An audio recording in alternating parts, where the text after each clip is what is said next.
सङ्काशं काश्यपेयं महाद्युतिं तमोरि सर्वपापघ्नं प्रणतोऽस्मि दिवाकरम्।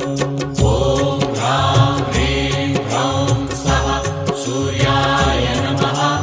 ॐ ह्रां ह्रीं ह्रौं स्वः सूर्याय नमः।